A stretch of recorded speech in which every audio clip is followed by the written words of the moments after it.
Amen, amen. Dieu est bon en tout temps. Lorsque les temps changent, Dieu reste bon. Est-ce qu'il est bon pour quelqu'un? Il peut acclamer et le bénir. Il est bon. Il est bon. Amen. Waouh, quel matin. Quel culte. Amen. Des fois, le désordre du Saint-Esprit est bon, hein? Il faut pas toujours vivre les mêmes choses, n'est-ce pas? Que le Seigneur soit béni. Salue quelqu'un, dis-lui, dans sa présence, sois à l'aise, DSP à l'aise. Alléluia. Gloire au Seigneur. Jean chapitre 15, versets 4 à 6, nous retrouvons notre texte que nous avons commencé il y a 2 dimanches. Jean 15, 4 à 6. Demeurez en moi et je demeurerai en vous. Comme le sarment ne peut de lui-même porter du fruit s'il ne demeure attaché au cep. Ainsi vous ne le pouvez non plus si vous ne demeurez en moi. Je suis le cep, vous êtes les sarments. Celui qui demeure en moi et en qui je demeure porte beaucoup de fruits. Car sans moi, vous ne pouvez rien faire. Si quelqu'un ne demeure pas en moi, il est jeté dehors comme les sarments et il sèche. Puis on ramasse les sarments, on les jette au feu et ils brûlent. Amen. Psaume 65, verset 5. Heureux celui que tu choisis et que tu admets en ta présence. Pour qu'il habite dans tes parvis, nous nous rassasierons du bonheur de ta maison, de la sainteté de ton temple. Amen. Bon appétit. Oui, comme je disais tout à l'heure, nous avons commencé avec ce texte il y a 2 dimanches. Nous le retrouvons pour continuer dans la pensée de demeurer. DSP, on demeure. C'est DSP 10, on demeure B. Tellement de vérités, bien-aimés, à partager à propos de demeurer. Tellement de vérités. Nous avons commencé par définir demeurer, nous avons dit c'est élire domicile. Demeurer, c'est rester en permanence à une adresse. C'est faire de ces lieux les lieux de sa résidence. C'est choisir d'être là, pas ailleurs, d'être là, d'habiter là. Et nous avons dit que la présence de Dieu, bien-aimé, n'est pas en nous par intermittence. Parce que nous voulons voyager, ou parce que nous voulons dormir, ou parce que nous avons un défi à relever. Alors, oh Dieu, sois présent, accompagne-moi dans cette affaire. Non, Dieu est constamment avec nous, matin, midi, soir, 7 jours sur 7, chaque jour sur chaque jour, tous les jours, il est avec nous, 30 jours sur 30, nous l'avons dit ici, 365 jours sur 365 jours. Amen. Sa présence doit être constante en nous. Et nous devons garder constamment sa présence. Et je disais ici que c'était le désir de David. Il a dit, je demande à l'Éternel une chose que je désire ardemment. Je voudrais habiter tous les jours de ma vie dans ta maison, dans la maison de l'Éternel. Quel désir! Un désir noble, un désir louable. Et j'ai dit, ce que David désirait, lui qui n'avait pas la possibilité d'accéder tous les jours dans la présence de Dieu, parce qu'il n'était même pas sacrificateur, nous, Jésus a fait de nous des sacrificateurs. Nous de la nouvelle alliance, le voile est déjà déchiré. Nous pouvons, bien aimés, expérimenter la présence de Dieu 24 heures sur 24. Amen. Et nous avons commencé à partager quelques vérités concernant la présence de Dieu. La première vérité, nous avons dit que demeurer, ça prend. Demeurer dans la présence de Dieu, ça prend. Ça commence par s'asseoir au pied de Jésus. Il faut avoir ce cœur d'aimer la présence de Dieu, d'aimer rester au pied de Jésus, comme Marie qui a choisi la bonne part alors que sa sœur Marthe s'agitait en train de faire des choses pour Jésus. Faire des choses pour Jésus sans Jésus est un gros risque, bien-aimé, parce que vous ne connaissez ni le cœur de Jésus, ni les désirs de Jésus. Comment faites-vous des choses en son nom sans être avec lui? Et en ces jours-là, il y en a des gens qui diront, nous avons fait des miracles, nous avons prophétisé, nous t'avons servi en ton nom. Il leur dira, je ne vous ai jamais connu. Vous faisiez des choses en mon nom, mais sans moi. Faites attention, frère, apprends à être en communion avec Christ. Servir le Seigneur ne nous exempte pas de communier avec le Seigneur. Amen. D'ailleurs, celui qui sert, nous avons parlé des apôtres ici, ils ont dit, occupez-vous des services de table, occupez-vous des autres histoires, nous allons nous atteler à la prière et à la parole. Nous voulons être d'abord en communion avec le Seigneur pour bien parler. Amen. Deuxième vérité, nous avons dit que demeurer produit la sécurité. Psaume 91, 1, Psaume 91, premier verset. Celui qui demeure sous l'abri du Très-Haut repose à l'ombre du Tout-Puissant. Où est-ce que tu te caches? Ce monde est un monde de puissance, bien-aimé. Nous sommes exposés. Il y a des gens qui cachent leur vie dans des arbres, d'autres les cachent dans des animaux. D'autres vont les placer dans des bouteilles qu'on enfonce en dessous de la mer. Leur vie est cachée là-bas. Mais nous, bien-aimés, nous demeurons dans sa présence. Notre vie est cachée en Christ et Christ est lui-même caché en Dieu. Nous l'avons dit ici. Amen. Alors nous continuons avec les vérités qui nous enseignent demeurer dans sa présence. Prenez la suite de ce chapitre 15. À partir du verset 7 jusqu'au verset 10, il y a encore quelques vérités là qui nous montrent demeurer c'est quoi. Si vous demeurez en moi et que mes paroles demeurent en vous, demandez ce que vous voudrez et cela vous sera accordé. Si vous portez beaucoup de fruits, c'est ainsi que mon Père sera glorifié et que vous serez mes disciples. Comme le Père m'a aimé, je vous ai aussi aimé. Demeurez dans mon amour. Si vous gardez mes commandements, vous demeurerez dans mon amour. De même que j'ai gardé les commandements de mon Père et que je demeure dans son amour. Amen. Le Seigneur nous révèle une troisième vérité ici. C'est qu'il nous dit, il nous donne même le secret de l'exaucement de nos prières. Il commence par là en nous disant que si la parole demeure en nous, demandons ce que nous voulons et cela nous sera accordé. Ça veut dire, même si ce n'est pas à propos de la prière qu'il développe cette pensée, il nous donne l'une des conditions de l'exaucement. Et la condition, c'est quoi? Si vous demeurez en moi et que mes paroles demeurent en vous. Amen. En d'autres termes, sa parole en nous permet de bien communier avec lui dans nos moments d'intimité, nos moments de prière.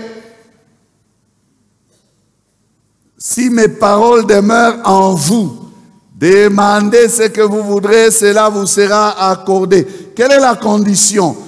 Qu'est-ce qui est plus important? Ce n'est pas l'exaucement que je poursuis, non. C'est d'abord remplir la condition que le Seigneur me donne. Si mes paroles demeurent en vous, demandez ce que vous voudrez. Frère, faites de la parole, les désirs de votre cœur. C'est ça la troisième vérité. Si mes paroles demeurent en vous, une condition à remplir pour voir le boulevard de l'exaucement ouvert devant soi. Amen. Pourquoi est-ce que nous prions si nous ne savons pas que nous serons exaucés? Pourquoi est-ce que nous jeûnons, cherchons la face de Dieu si nous ne connaissons pas l'aboutissement de ce travail qui est si intense, la prière? Pourquoi? Alors il ne faudrait pas que nous puissions battre de l'air, bien-aimés. Je suis en train de dire à quelqu'un ce matin que demeurer dans la présence de Dieu passe par demeurer dans sa parole. Et un amen faible, hein? Demeurer dans la présence de Dieu est aussi intimement lié à demeurer dans sa parole. Il est question de la parole ce matin. Dis à quelqu'un, il est question de la parole ce matin. Je crois que nos deux intervenants qui nous ont précédés ici, que ce soit les modérateurs ou l'officiant, ils ont été animés de l'esprit de la prédication. Ça, c'est l'évangile de Christ. Et l'officiant a parlé de la parole. Il ne faudrait pas négliger la parole, bien-aimé. Amen. Est-ce que la parole demeure en toi? Est-ce que tu sers la parole en toi afin de ne pas pécher contre Dieu, afin de te conduire selon sa volonté, afin de vivre, bien-aimé, la vie de Dieu? Si mes paroles demeurent en vous, si mes paroles demeurent en vous, oh, que ce soit les désirs d'un cœur ce matin. Seigneur, que ta parole demeure en moi. Qu'elle demeure en moi. Bien-aimés, nous devons savoir que la religion, s'il faut l'appeler ainsi, puisque c'est le langage des hommes, quoique nous ne soyons pas dans une religion, nous sommes dans une relation avec la personne qu'on appelle Jésus-Christ. Amen. La religion chrétienne est une religion du livre. Est une religion du livre. Les chrétiens et les chrétiennes que nous sommes des hommes et des femmes du livre. Alléluia. Amen. Vous devez le savoir. Vous qui ignorez la parole de Dieu, qui la négligez, sachez que la communion que nous avons avec Dieu est intimement liée au livre. Intimement liée à la parole de Dieu. Intimement lié à la parole de Dieu. Et ce n'est pas seulement nous. Depuis que Dieu a voulu marcher avec ses enfants, il leur a donné des Écritures. Écris cela afin que les souvenirs s'en conservent. Dieu sait écrire, lui-même il a écrit sur les tables de pierre. Et Dieu a appris à son peuple à lire. Il veut que son peuple apprenne à lire.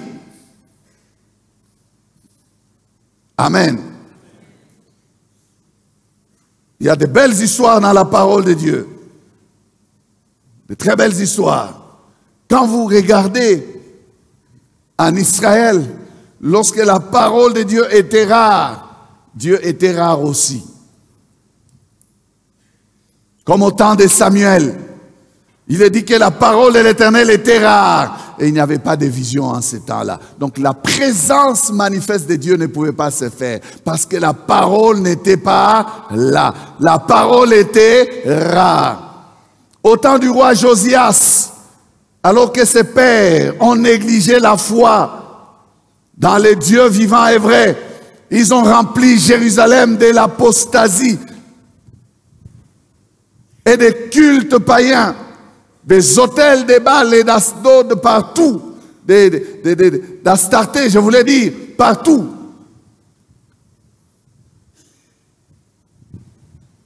Dieu ne se révélait pas. Mais un jour, alors que les sacrificateurs faisaient les travaux dans les temples, il va découvrir la parole de Dieu. La parole de Dieu.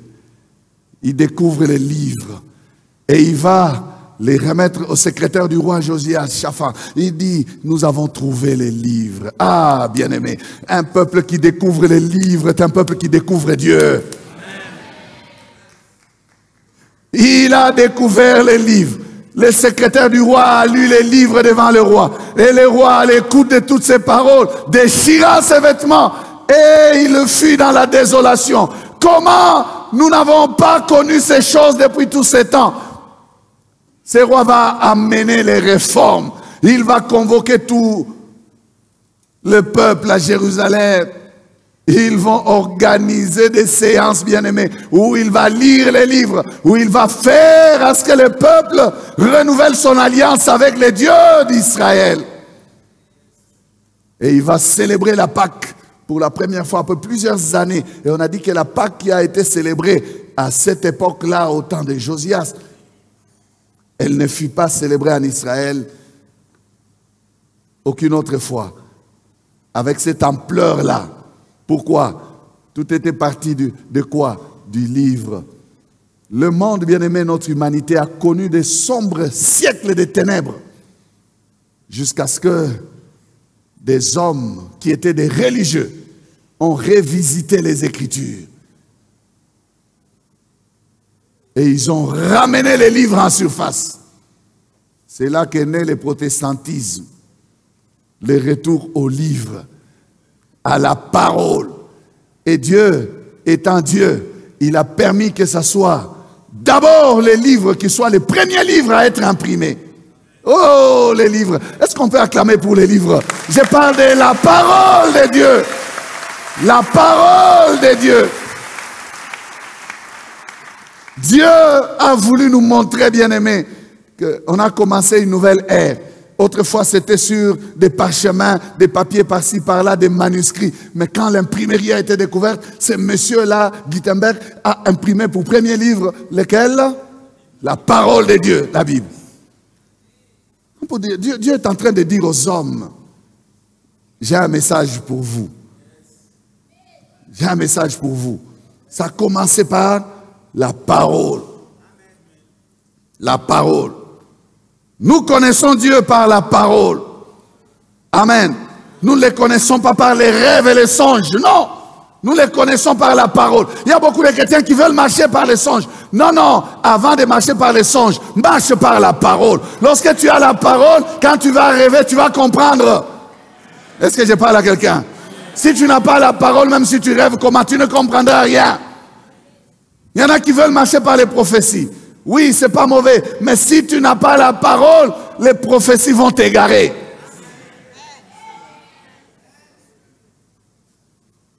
Parce que les prophéties doivent être examinées par la parole. Est-ce que ce matin je parle à quelqu'un?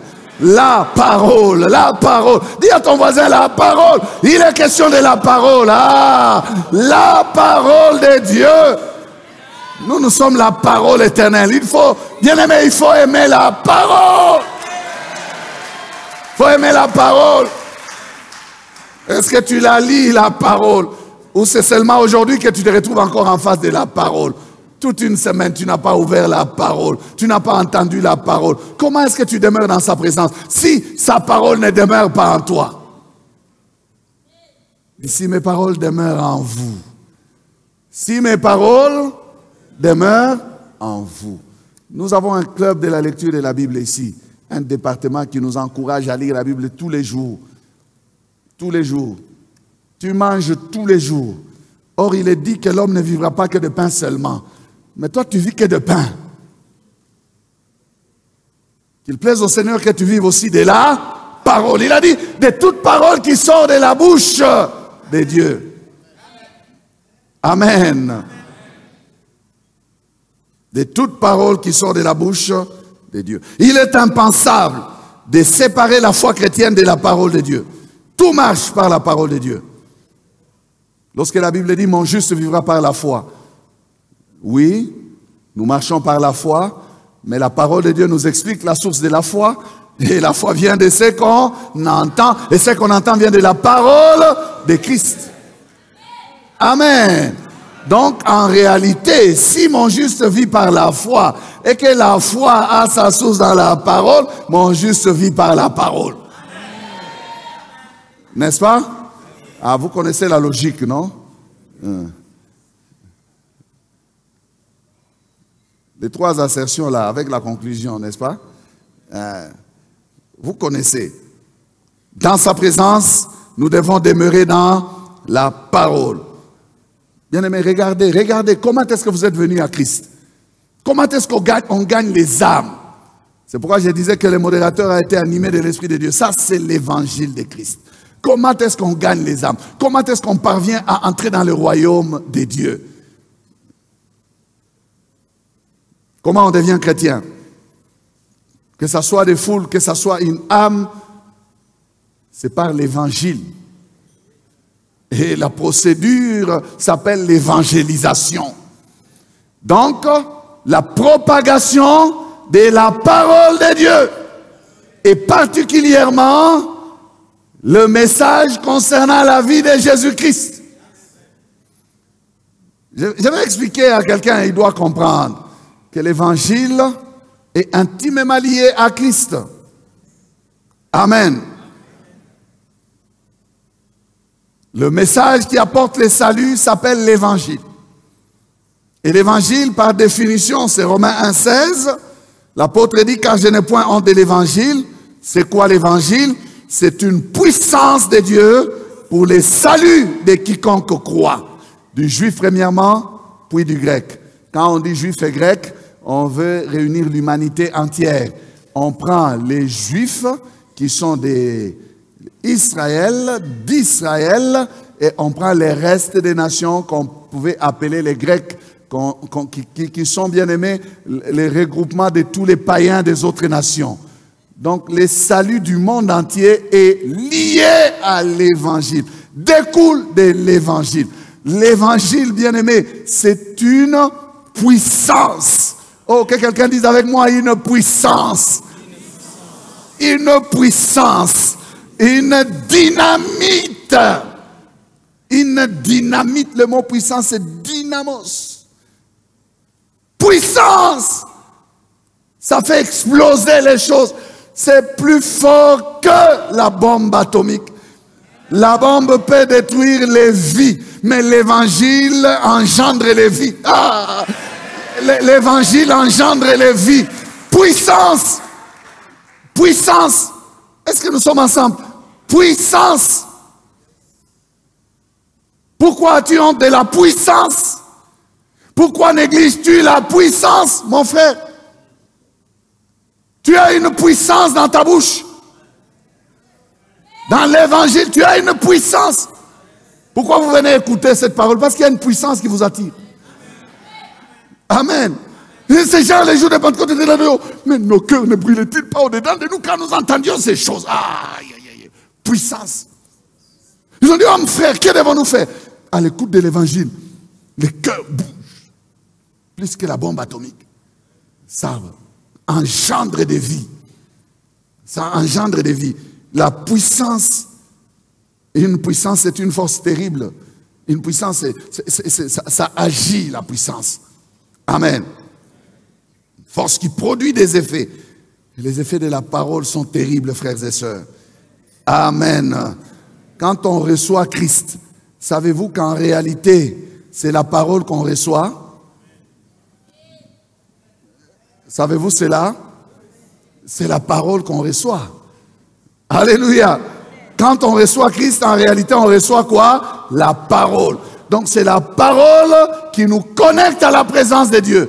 Et la parole dont je parle ici, c'est une personne. La parole qui était au commencement. Jean 1. La parole, au commencement était la parole. Et la parole était avec Dieu. Et la parole était Dieu. Elle était au commencement avec Dieu. Toutes choses ont été faites par elle. Et rien de ce qui a été fait n'a été fait sans elle. On saute, on va au verset 11 et 14. Elle est venue chez les siens. La parole. Elle est.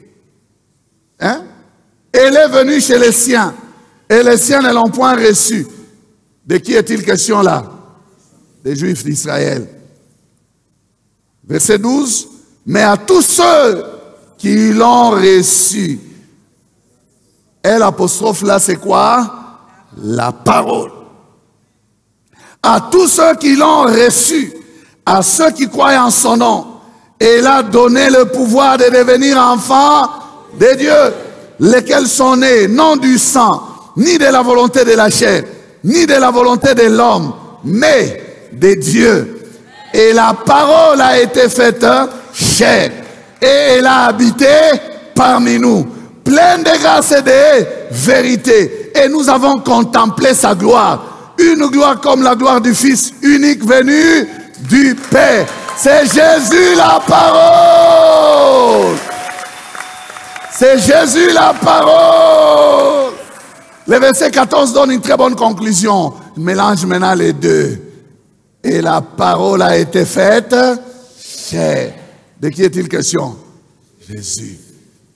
Nous les chrétiens bien-aimés, nous avons Christ en nous par les moyens de sa parole.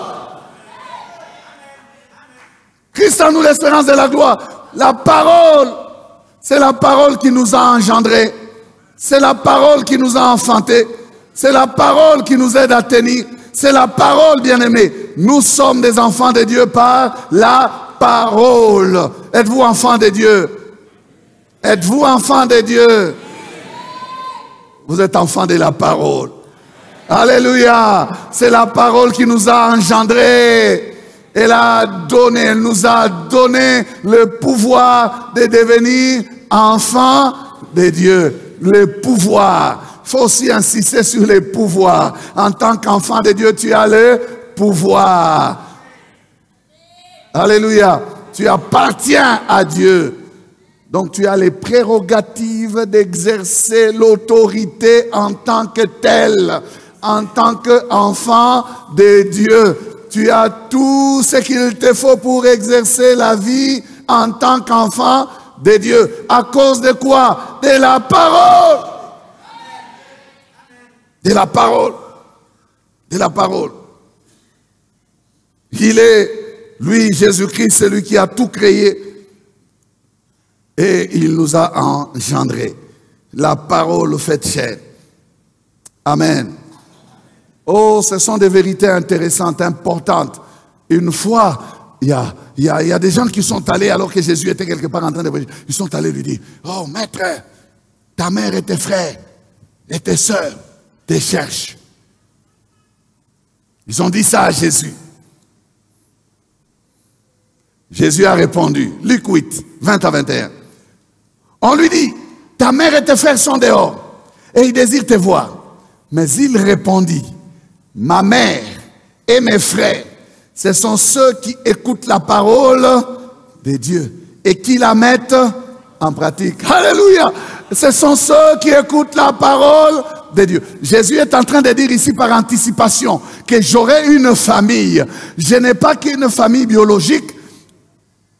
Mes vrais frères et mes vraies sœurs et ma vraie mère, ce ne sont pas ceux qui sont de la même chair que moi en tant qu'homme. Non, non, non, non. Ma mère, mes frères et mes sœurs, ce sont ceux qui écoutent la parole de Dieu. Je disais, il parle par anticipation à cause du fait qu'il savait que les siens ne vont pas le recevoir. Mais tous ceux qui l'ont reçu, il leur a donné, ou il va leur donner le pouvoir de devenir enfants de Dieu. Et il est écrit quelque part, c'est pourquoi il n'a pas honte de les appeler frères.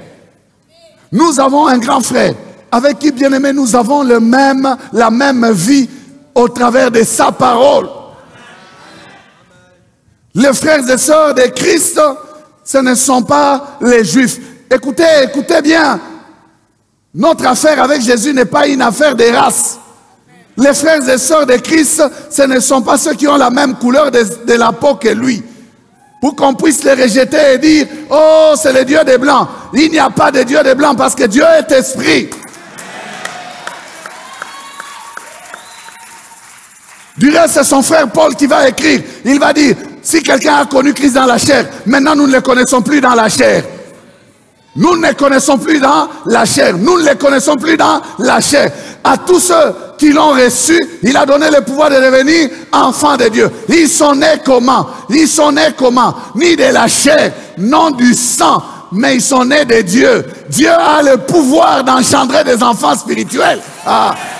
Il a le pouvoir, il a la puissance d'enfanter des enfants spirituels, frère. Je vous dis toujours ici que le christianisme, ce n'est pas Zambé, Sombelangai, Kabelangai, Pesangai. Christianisme, Sopeka. Non.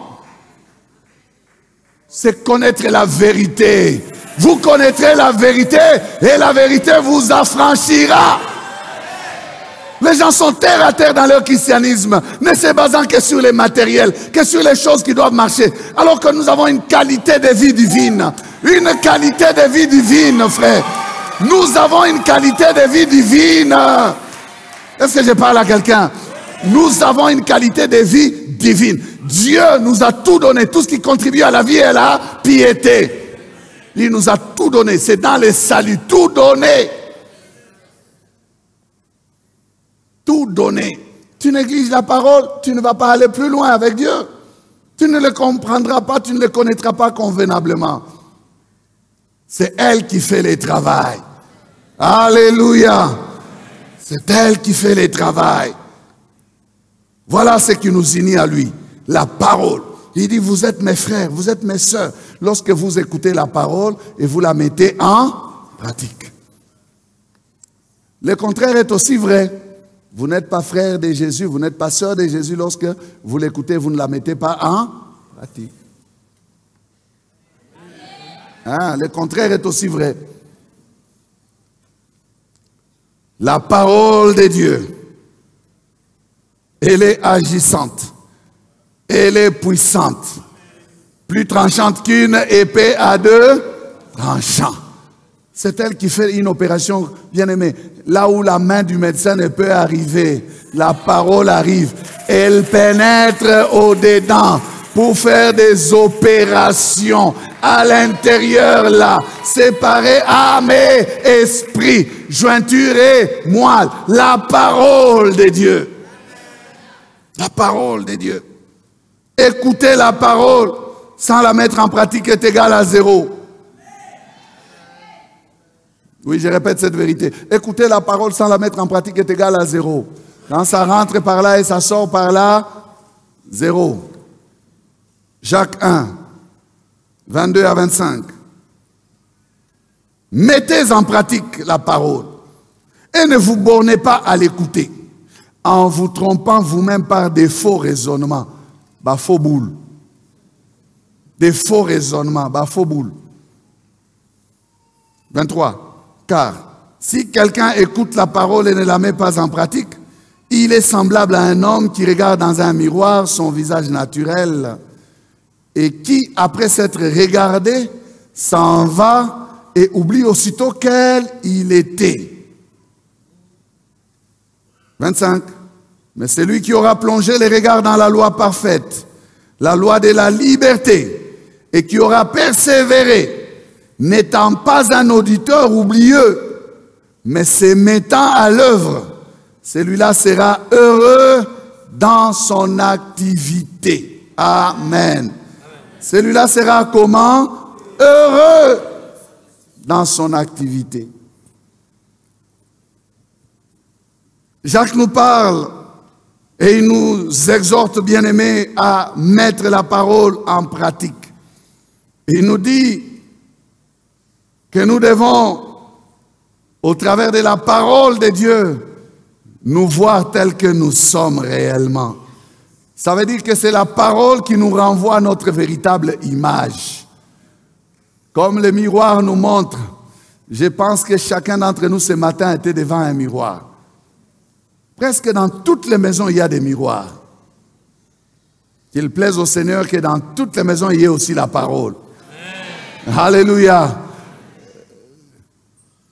Nous pensons que ce sont seulement les mamans qui se mirent. Mais nous aussi, nous nous mirons. Je ne peux pas me raser sans me mirer. Sinon, je vais me blesser. Tous les matins, quand je me rase, je me regarde dans le miroir. Que le Seigneur nous aide à comprendre les choses naturelles, bien-aimés. Et par ces moyens-là, nous pouvons comprendre les choses spirituelles. Il nous faut que chaque jour nous puissions nous regarder dans le miroir de la parole de Dieu. C'est dans sa présence que nous nous mirons. Amen. Et nous recevons le reflet de ce que nous sommes réellement. Et Jacques nous met en garde, il nous dit, nous ne devons pas nous tromper, nous laisser séduire. C'est-à-dire que lorsque je me regarde, il faut que j'accepte ce que la parole me renvoie. Amen. Lorsque la parole me parle, il faut que j'accepte ce qu'elle me donne comme image de moi-même. Je vais me positionner par rapport au véritable reflet de mon image. Ce n'est pas ce que je pense de moi. Ce que je pense de moi, c'est un faux raisonnement. C'est ce que la parole de Dieu pense de moi, qui est ma vraie image. Parce que c'est le reflet qu'elle me renvoie. Où suis-je par rapport à la parole de Dieu? Est-ce que je demeure dans la parole? Est-ce que la parole demeure en moi? Pourquoi les gens sont si incrédules? Pourquoi les gens ne veulent pas mettre la parole en pratique? Bien-aimés, faites attention, lisez bien la parole de Dieu et vous verrez que Dieu nous met en garde contre les fausses doctrines, les faux enseignements. Ça veut dire quoi? Que si nous avons des faux enseignements, nous aurons les faux reflets de notre personne. Nous serons en train de nous entretenir hors de sa volonté, pensant être dans les bons. Il nous met en garde contre les fausses doctrines, les faux docteurs, les faux prophètes. Tout ce qui est faux ne nous donnera pas le vrai reflet de notre personnalité. Amen. Tout ce qui est faux ne pourra pas nous renvoyer notre véritable image. La véritable image, bien-aimé, de ce que nous sommes, quand nous sommes dans sa présence et qu'il nous parle, nous recevons les messages, nous sommes en train de nous mirer. Nous sommes en train de nous mirer. C'est pour ça qu'il ne faut pas être ami des fables. Dans les derniers jours, les dangers des derniers jours, c'est l'apostasie. Il y aura des fausses doctrines, des faux docteurs. Dans les derniers jours, les gens se donneront des docteurs qui leur diront des choses qui sont agréables aux oreilles. Si ces choses ne se limitent qu'aux oreilles, bien-aimés, je l'ai dit et je le répète, cela égale à 0. On applaudit tout ce qui apporte une certaine excitation charnelle. Mais quand c'est la vérité qui est enseignée, les gens se refroidissent. Ils disent comme au temps de Jésus, cette parole est dure. Qui peut la comprendre? Qui peut l'écouter? Cette parole est dure. Bien-aimés, il nous faut des fois la parole dure. Amen. C'est comme une cure. C'est bon pour nos âmes. Tant que c'est la vérité, ça nous renvoie notre véritable image. Et lorsque ça nous fait mal, c'est que c'est bon pour notre guérison, pour notre délivrance. Parce que c'est la vérité. Il y a des églises où on ne dit pas la vérité. Pourquoi? Parce que tout le monde vit dans la confusion. Et surtout, si le prédicateur lui-même ne vit pas les choses, il n'a pas le courage de les dire et de les prêcher. Il choisit des messages. Il choisit des messages. Bien aimé, l'apôtre dit, nous ne falsifions pas la vérité. Nous ne falsifions pas. Nous n'avons pas le droit de falsifier les messages, de diluer la vérité. Pourquoi chercherons-nous à vous plaire? Bien-aimés, la responsabilité que nous avons ici est grande. Nous rendrons compte devant Dieu.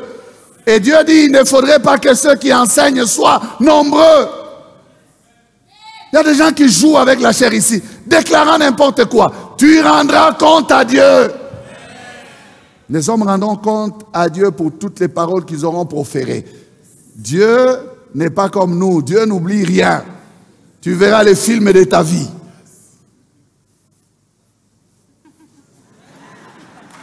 Vidéo.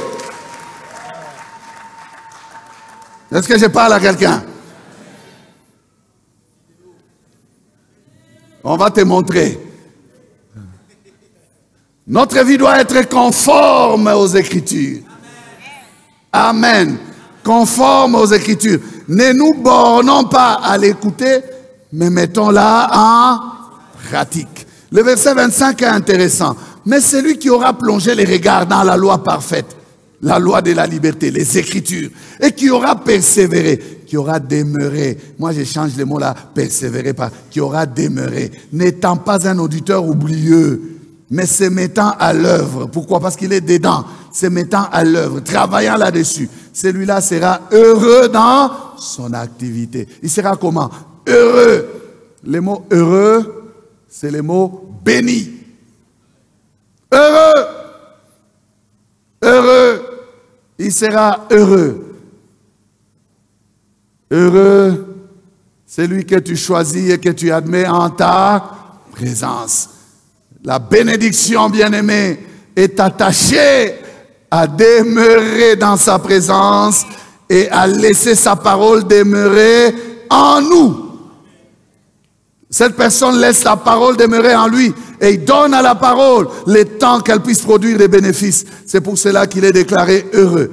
Et ce mot heureux nous renvoie au psaume 1er, psaume 1 à 3. Heureux l'homme qui ne marche pas selon les conseils des méchants, qui ne s'arrête pas sur la voie des pécheurs et qui ne s'assied pas en compagnie des moqueurs, mais qui trouve son plaisir dans la loi de l'Éternel et qui la médite jour et nuit. Le verset 2 ici, n'est-ce pas que nous pouvons retrouver demeurer? Oh, je vous pose la question. N'est-ce pas que nous pouvons trouver demeurer? Mais qui trouve son plaisir dans la loi de l'Éternel et qui la médite jour et nuit. Et qui demeure dedans. Et qui demeure dans la parole. Qui trouve son plaisir dans la loi de l'Éternel et qui la médite jour et nuit. Et regardez le verset 3. Il est comment cet homme-là? Il est comme un arbre planté près d'un courant d'eau qui donne son fruit en sa saison et dont les feuillages ne se flétrissent point. Tout ce qu'il fait lui réussit. Il est comment? Il est comme un sarment attaché au cep et il a la vie du cep et il produit des fruits. Vous voyez là où les deux textes se rejoignent? Jean 15 est là dans ce verset 3. Il est comme un arbre planté. Il n'est pas sec.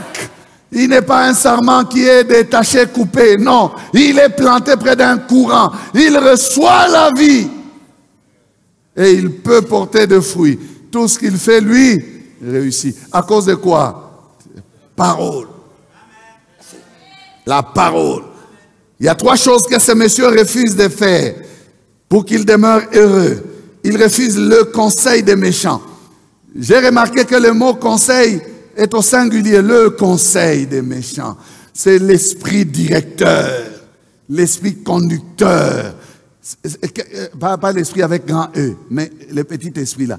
Qu'est-ce qui dirige ta vie? C'est le conseil des méchants. Il y a des femmes qui se laissent conduire par d'autres femmes qui sont des méchantes femmes. Oh monia, libala, posalango boyna boya, zwaka mo eloko yo, chela mobali, conseil des méchants. Qui ne marche pas selon le conseil des méchants. Il y a des hommes qui se laissent conduire par le conseil des méchants. Bah c'est grave, moi si faut en aller, kiki, dis, niño. Bah c'est grave, ça moi 6 minutes. Le conseil des méchants. Oh, le conseil des méchants. Le conseil des méchants. Il ne se laisse pas conduire par le conseil des méchants. Il ne marche pas. Vous voyez la parole, hein? Le conseil. Quel est l'esprit qui conduit ta vie? Quel est l'esprit qui conduit tes affaires, papa, maman? C'est le conseil des méchants. Le fils de Salomon, le peuple d'Israël va le voir pour lui dire, maintenant que tu es roi, ton père nous a écrasés ici. Nous avons travaillé dur. Relâche un peu les jours sur nous. Il dit, oui, je vais vous répondre quelques jours après. Il va aller conseiller des gens. Il va conseiller les vieux qui ont la sagesse. Ils lui disent, oui, ce que le peuple a dit là, c'est bon. Tu relâches. Non, non, il commet l'erreur. Il va conseiller, suivre les jeunes gens. Suivre les jeunes gens. Oh, c'est pareil, il va suivre. Il va suivre les jeunes gens. Il les consulte. Il leur demande, qu'est-ce que je dois faire par rapport à telle situation? Les jeunes gens là lui disent, hein, écrase-les encore davantage. Au lieu de prendre les conseils de la sagesse, il va prendre les conseils de ma master. Toi qui aimes les conseils du master. Tu négliges le conseil de la parole de Dieu. La parole de Dieu, c'est la sagesse. Elle donne la santé à notre corps. Elle te préserve du mal. Mais les gens disent non, non. Bamona yo yuma, yoza yuma. Lakisa yo, lakisa bango. Nyonga bango. Nako nyonga vino. Anyongi bango. Il a perdu les règnes sur 10 tribus.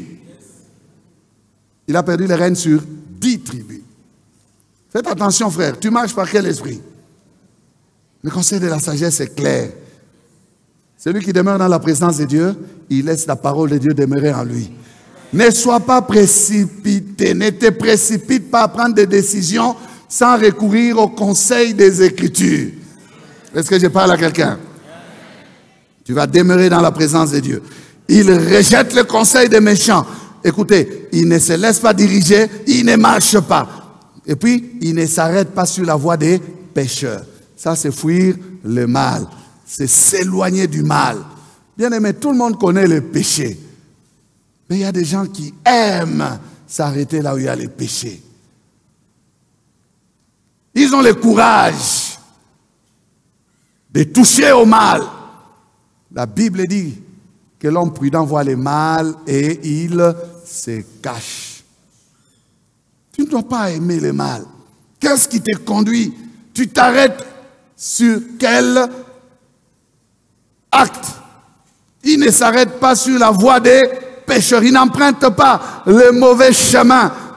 Mais il passe son chemin. Il ne s'arrête pas. Il a autre chose à faire. Et enfin, la dernière chose, c'est quoi? Il ne s'assoit pas avec les moqueurs.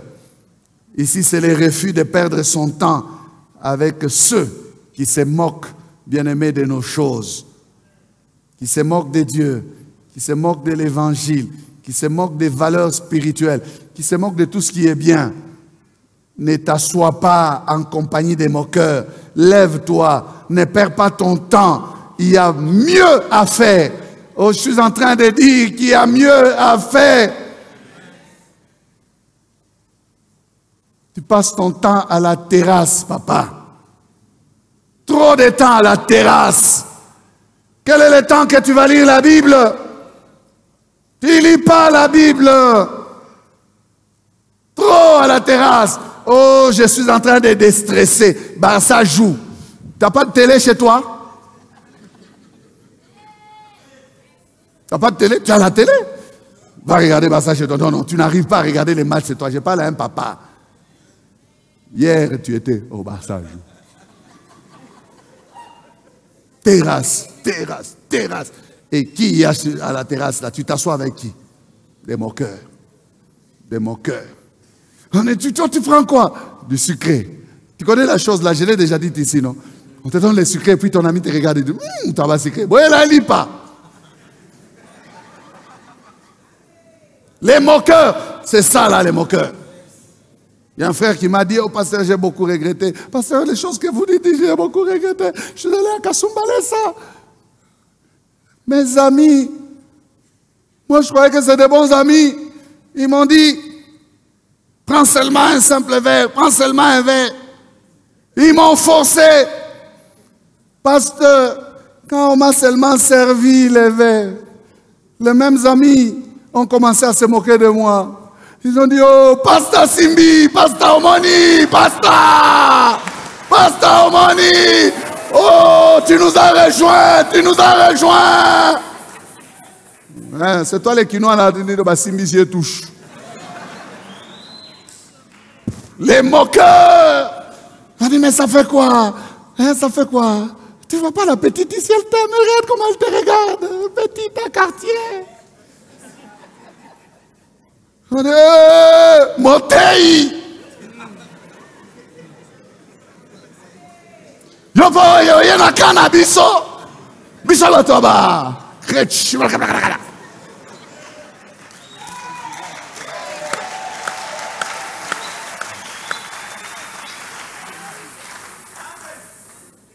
Ne t'assois pas avec les moqueurs. Tu vas regretter ton identité. Que Dieu bénisse sa parole.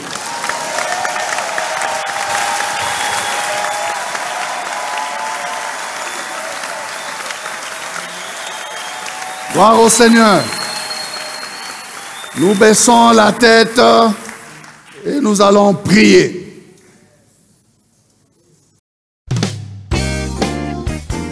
Bien-aimés, nous vous remercions d'avoir suivi ce message et nous prions pour que la grâce du Seigneur continue à agir dans votre cœur et que le message puisse apporter les fruits pour lesquels Dieu l'a envoyé chez vous.